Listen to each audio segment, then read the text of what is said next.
Hi, and welcome to yet another expat. This is episode number 5. And I don't know why I sound so excited. I usually am not. I hope you're doing well. There are some new listeners in, so I wanted to say hi. Thanks for trying this out. It's pretty random, and I'm not sure where exactly it's going, but actually, it seems to be becoming more stable. So, yeah, feel free to write me what you like from the whole potpourri that comes every week in your ears. I don't have any huge numbers, so if you comment or give feedback, you might have a chance to steer this entire show, the entire production of Yet Another Expat. We are talking about maximum impact for those who choose to add their feedback now. Because when I'm big and famous, your comment will get lost. But right now, it might become something like, I don't know, a post it next to my screen or the thought I use to beat myself down for an entire week. But yes, to some new listeners joining from Romania, from the US, from Australia, hello. I don't know your story, but you are very, very welcome as well. If you are listening this close to the present and not some future, definitely not in the past, you will have probably heard about Dune 2. Dune 2 is out. Dune or Dune? Oh my goodness. The Greek in me wants to say Dune, but the expat in me, I hate this word by the way, the expat in me wants to say Dune. In any case, the movie is out, and I have to say, everything in Berlin is booked, especially if you want to see it in the best conditions. I'm not really a nerd in these things, but I don't like missing out. So when I realized that this movie is shot with the best conditions for specific types of cinemas and the whole sound engineering that's put into place, it's best to enjoy in a technical setup that will enhance it.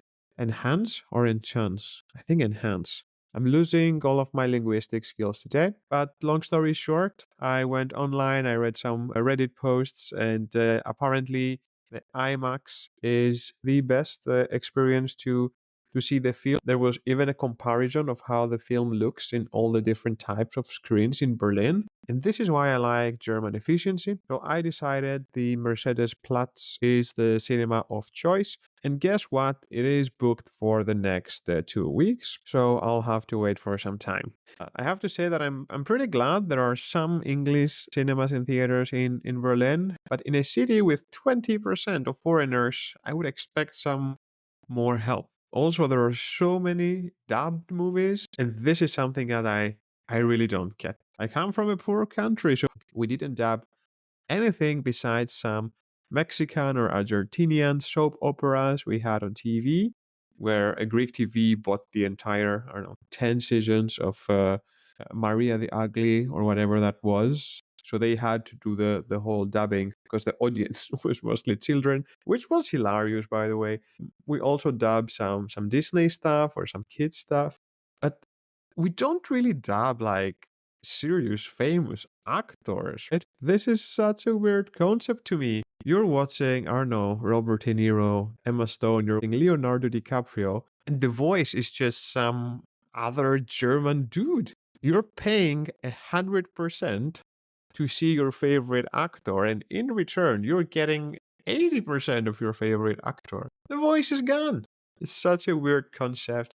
I understand the choice to dub is actually quite more complex than that. And there are reasons, social reasons, and reasons that have to do with preserving culture and all that. But in this podcast, I just want to nag. Please, Germany, why are you dubbing everything? Dubbing Disney stuff is okay because it's just a character. The voice doesn't matter. Don't you feel a slight conflict when you see, I don't know, James Bond just look at the camera and say, "Mein Name ist Bond," or when you see Leonardo DiCaprio being at the peak of the Titanic and just instead of screaming, "I'm the king of the world," he's just screaming, "Ich bin der König der Welt." It just doesn't sound right. And also, it doesn't feel right hearing these statements in German. There are so many of these, like, imagine hearing the Terminator instead of saying, "I'll be back," to say, "Ich komme weiter." Or seeing The Godfather, you have Marlon Brando saying, I'm gonna make him an offer he can't refuse. And then in German, it's like, you hear, ich werde ihm einen Angebot machen, das nicht ablehnen kann. Okay, anyway, you get the idea. And it's even worse if you try to stream. Streaming is doomed. I want to pay, I want to give my money, and I don't care who gets it, from Amazon Prime to YouTube Premium to whatever service wants to charge me 3 and 4 euros to watch a movie I want and is not on Netflix because I'm too afraid to pirate things here and I'm too poor to have 10 different subscriptions. So if you try to rent a movie or buy a movie, your location is locked in as Germany. So you get by default the dubbed version of the movies. And then if you want subtitles, they can be German subtitles. Best case, you can have a dubbed movie with English subtitles, which just defeats the whole purpose. Yeah, renting an English movie with English subtitles, which by the way is my favorite thing to do because I don't trust my ears and I don't trust the sound engineers in how they put things together. So many movies, the actual fighting scenes are so loud and the dialogues are so low. So my favorite combo is an English movie with the English subtitle, and getting that in Germany is the real mission impossible.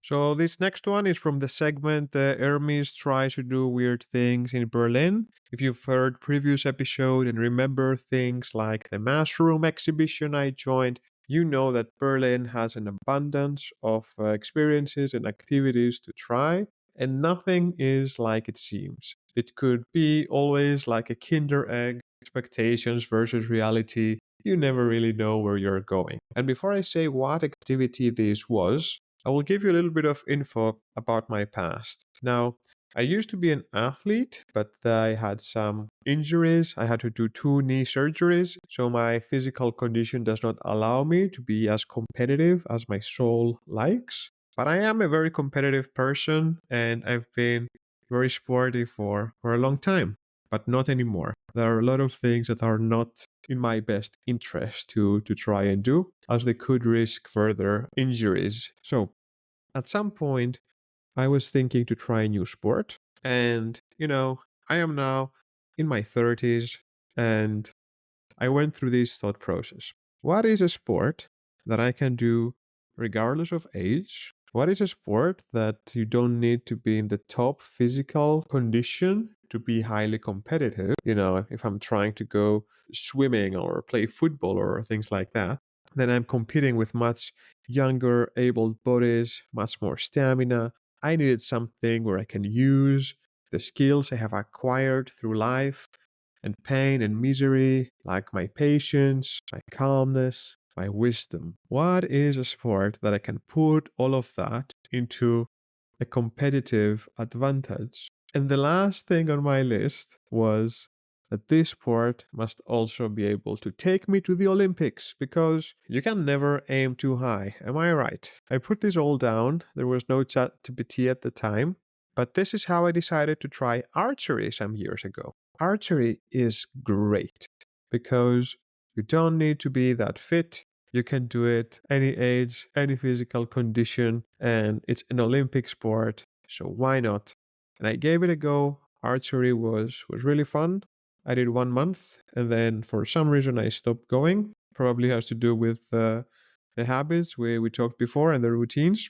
But it was lovely. I enjoyed the time shooting an arrow, feeling your hand bring all of that tension of a bow and then just letting go, hearing the sound of the arrow being stuck in a target. Really, really good stuff. So, as part of my birthday, my girlfriend gifted me an archery lesson here in Berlin. I was very excited. This was the activity of the weekend, and I had no other information. Let's just say that.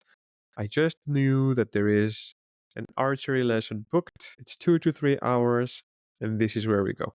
Now, as we started getting there, there were a few things that looked a bit off. So I started to get an idea this might not be as I'm expecting it.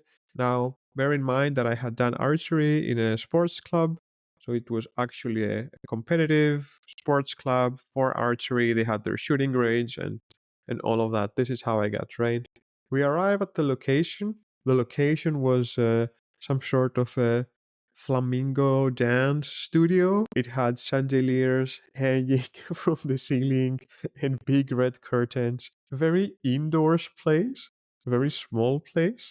And then we sit down, and there is this dude there, very excited to see us, very excited to get this going. He tells us to sit down in what was almost like a foyer where you wait for a show to start as others started arriving. And this is where I noticed that the people that were arriving, none of them really looked like an athlete. Everyone came in plain clothes and jeans. I was observing the different bags that they have. No one had a bag for archery. So as we started getting more and more into it, we looked into the brochure, and apparently it wasn't just about shooting arrows. It was more than that. The brochure was in German, but you could see that there were some statements about how this is much more than archery. And I knew that this was going to be an experience. So, to try and describe it nicely, we arrive at the center of this dance school, and there are three targets put at a distance, no more than 4 or 5 meters. And then there were bows that were all made out of wood, and they were positioned in the middle of the room, making a circle. So, imagine every bow touching the corners and making a big circle. And then he asked us that we make a circle around this. And then we started introducing our names and and why we are there. This was straight out of a cult initiation or some AA meeting. I happened to be the next one after our instructor, so I had to introduce myself and say what I think is about to happen. I could only say, I think this is going to be more than just archery. Now, our trainer was a lovely dude in his late 30s, perhaps, close to his spiritual awakening. He was doing a really good job in trying to be wholesome and wise, but also friendly and like an instructor. Let me tell you, he had a watch as a tattoo in his hand. He had a watch tattooed in his hand. I couldn't comprehend how that could be translating. I felt I needed a galaxy brain to get that. And he was quite new in his spiritual journey. He had been a teacher for 2 years, and he was trying to bring together this part of archery together with some Zen elements and some Buddhist practices. But this was not a right place to bring that session. He was not able to bring the room with him. And I very much think that the people joining had no idea that this is going to be so experimental. So we had these beautiful moments of course, we did shoot some arrows, and that was really, really nice. And then we did some exercises as we were shooting. He was also giving us some instructions, and the instructions were focusing on the 4 different phases. And one of them was to set the target and then to accept your shot, and some very interesting spiritual mumbo jumbo put together into the sport to make it much more spiritual. At some point, he asked us to close our eyes before we shoot with an arrow. And he asked us in a full room of 20 people who are just there as confused as me. And he was saying things like, expand your consciousness. Expand your consciousness outside of yourself. So far, so good. I was like, okay, my consciousness, I'm expanding it. Make it bigger. Expand outside of this room. I was like, whoa, okay. Okay, dude, I fall. I'm outside of this room. You're bigger than this room. And now imagine of Kreuzberg. This is the entire district. You're growing. Your consciousness expands bigger than Kreuzberg. And I'm like, whoa, now you're growing. Now you're growing. You're expanding all over Berlin. You're expanding all over Germany. And I was like, no, dude, no. You've tried that in the past. It didn't work. No, please. Don't tell me here. Don't put me here in these flamingo repurposed dancing place that you've brought 3 targets and tell me to think that I'm expanding all over Germany in my consciousness together with these 18 people that are looking left and right. So what I want to say is that we did the shooting. We shot some arrows, but it was all covered in this beautiful mantle of hipsterism.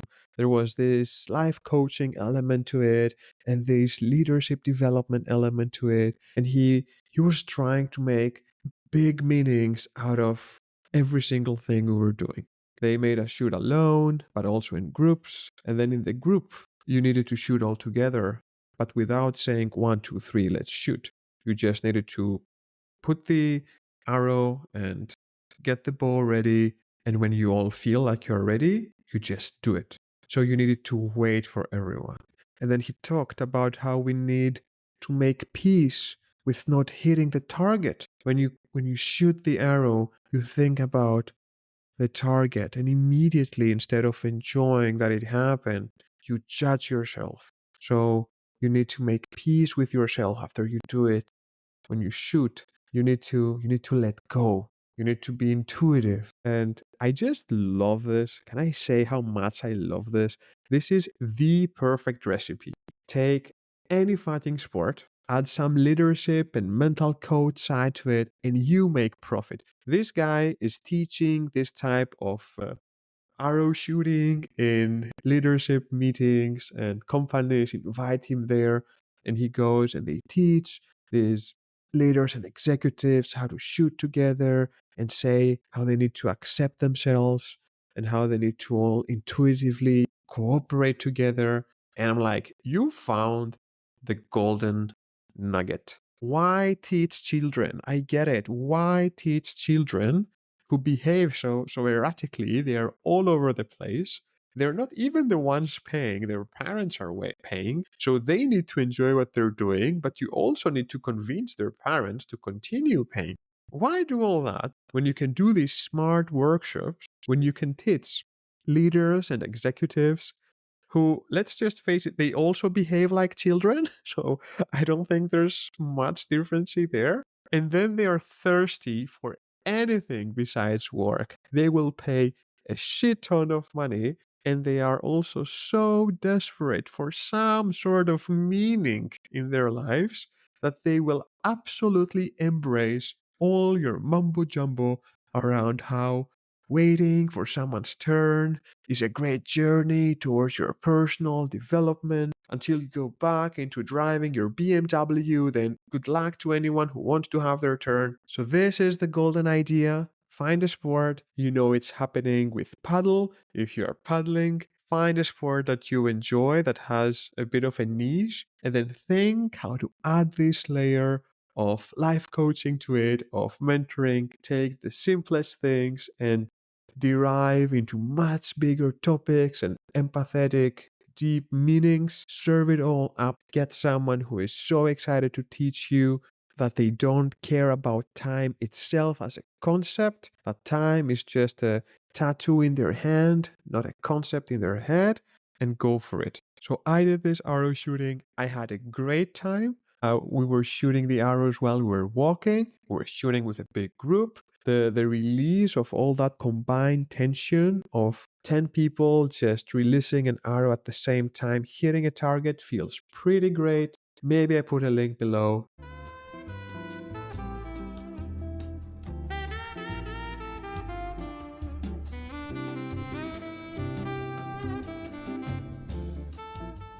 In other news, the BWG, the U-Bahn and trains in Berlin, I feel they're getting more and more scary. I've been using them a lot for transport, for going to work, and I think that the amount of people who are just yelling erratic shit around has increased a lot. I really feel I need to learn some more German so I can understand what the fuck so many people are yelling about, and also the dubbed movies. And I have heard a few racist stuff around, so actually now I'm almost scarred. Every time I hear someone shout, I almost assume it's racist shit, which is not good as a state to be in, and I recognize that. But it's difficult to hear racist shit. I'm not even getting it. And sometimes I feel I'm doing so much more than the Germans, dude. I'm paying massive taxes here.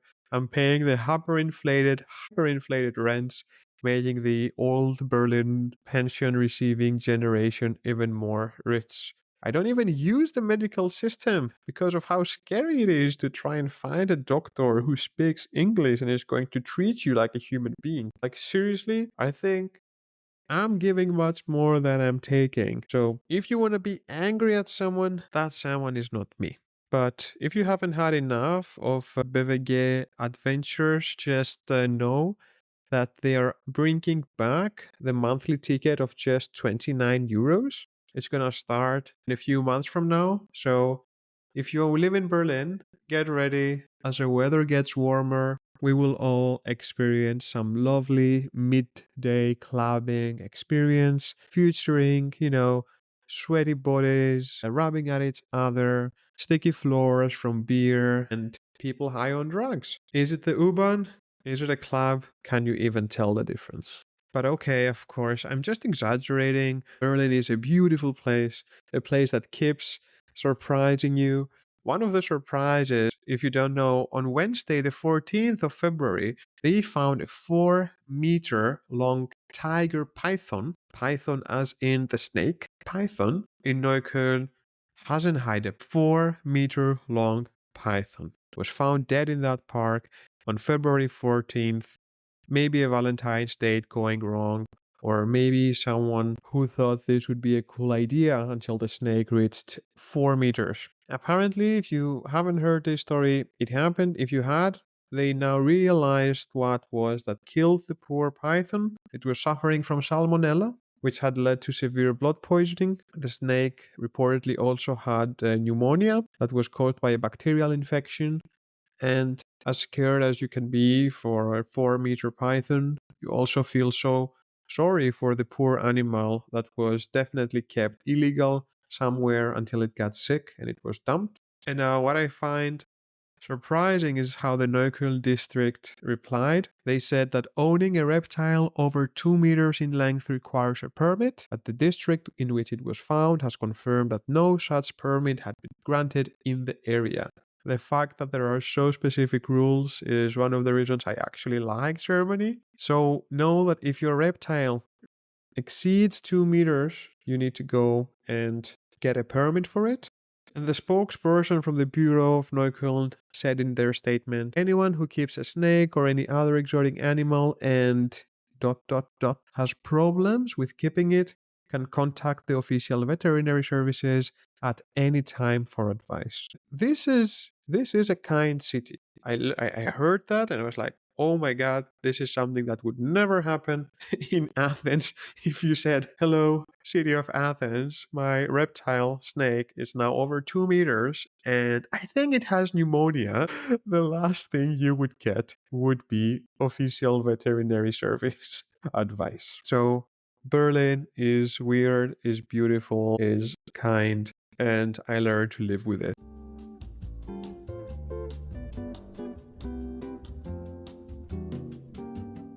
Now, in the last segment, and speaking of kindness and the transformative experiences of the archery, I want to share this one last thing with you. I love going at the egg corner and thinking of the absurdity I am experiencing, which basically, when you go to the egg section, you need to choose between different eggs. And the only difference between these eggs is how shitty of a life they had. When you think about it, it all comes down to that. There are chicken that spend their entire lives in cages, in small boxes, and they get fed all the time and they take their eggs and they're just sad machines of making eggs for the masses. And then there are the free range eggs, which are made from chicken that get to run around in the field. It's a combined task of tracking down exactly the level of misery your chicken had and decided which eggs you can buy.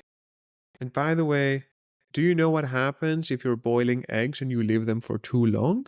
I can tell you because this has happened to me times than I care to admit. If you forget the eggs boiling, eventually they explode. This is what happens they explode and they make the worst mess you can imagine. They explode in all directions. At some point, the water is boiling away. At some point, all of the water is out.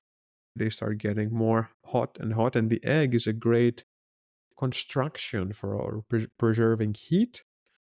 And when it cannot hold it anymore, it just explodes magnificently. So remember to put timers for your eggs. Otherwise, it will be one of the worst things you've had to clean. It's like an explosive egg diarrhea. Anyway, after sending my mom the complete list of all supermarket ingredients, I went to the cashier and it was a really, really busy day. It was also the weekend, so the lines were crazy. And as I was waiting there, I realized that I have the slowest cashier possible. He was extremely slow, might have been the first day at the job, and I was impatient. I was angry. There is a self-checkout that I didn't choose to do. I'm always scared that I fuck something up when I do it myself. I had a lot of heavy stuff. Yeah, I went through all of the stages. I was shocked in the beginning. We're talking about someone who was not knowing how to weigh any of the vegetable, trying to find what is what, stepping outside of the cubicle multiple times to go ask someone. So I was was losing my patience. Every other line was moving so fast. And I'm not gonna lie, I was feeling so annoyed. But as the line was slowly, slowly moving, I kept observing more. I kept observing more as the people around me were getting equally frustrated. The people in the line next to me were feeling lucky. And you know what? It was a man in his 50s, clearly new at the job. He didn't know the codes to scan the different veggies at the counters. Every time there was any veggie, he would put on his glasses and try to find the code from a wild list of an A4 paper with all of the veggies. And then he knew that it's faster to ask the other cashier because they know all these codes by heart. So then he would step out of his cubicle, ask, go in and type. And then I thought, what if I was that man? What if it was my first day at a job? I don't know all these fucking codes. One is scanning like they are in the Olympics of scanning items at the grocery. I don't know if you know, but in Germany, they scan things so fast and throw everything on the other side. And you just try to put things in bags as fast as you can, but they always win. It's a very hectic, intense process when you are at any counter in Berlin. I don't know about the rest of Germany, but it is stressful as fuck. So this was a man that was taking his time, and I thought, if it was me first day at a job, would it make sense to stress over every single person I have to care for in that line? Every single person in that line is expecting you to be fast as hell, and then you're not, and then they get pissed. If I was thinking about every one of these people, I think I would get paralyzed from the stress. I would quit in 2 hours. It's a high stress, hectic environment. So I realized this man, he's doing his best. He's doing his best, and every time he gave change, whenever it was the time to finish with the client, finally, he would look them in the eye, do the tiniest pause, because he was also trying to be fast, and say, thank you. And I think that this was his best moment. This was his chance to make his impact after having a frustrated client and making things slow. This was the actual eye to eye level conversation to say, thank you and have a nice day, and to get the confirmation that it's okay to not be the Michael Schumacher of scanning if you're just a nice person. So, as it went on and on, my initial anger and impatience and just overall annoyance for getting the short stick and having to be the one to wait forever while this person is clearly not trained to do their job, I was slowly super touched the more and more observing I did. And I accepted that this is going to take some time. I started preparing for how big of a smile I would give him.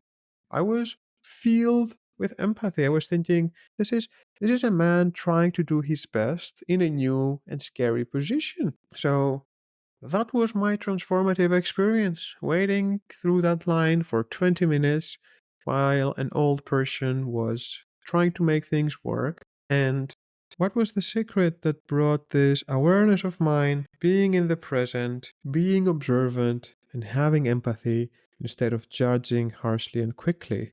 And that was to be in places with no reception and no Wi Fi because I hadn't fucking used my phone. I think this is what did the whole difference. And the archery, of course. Now, this is turning into a long podcast and I need to cut it short. I wanted to bring you some stories about crows. There are so many stories about why crows are insanely smart. So I'll bring you that in the next one. Next one will be about crows. Are you ready? Ready or not, the crows will come. That is the only one and absolute truth.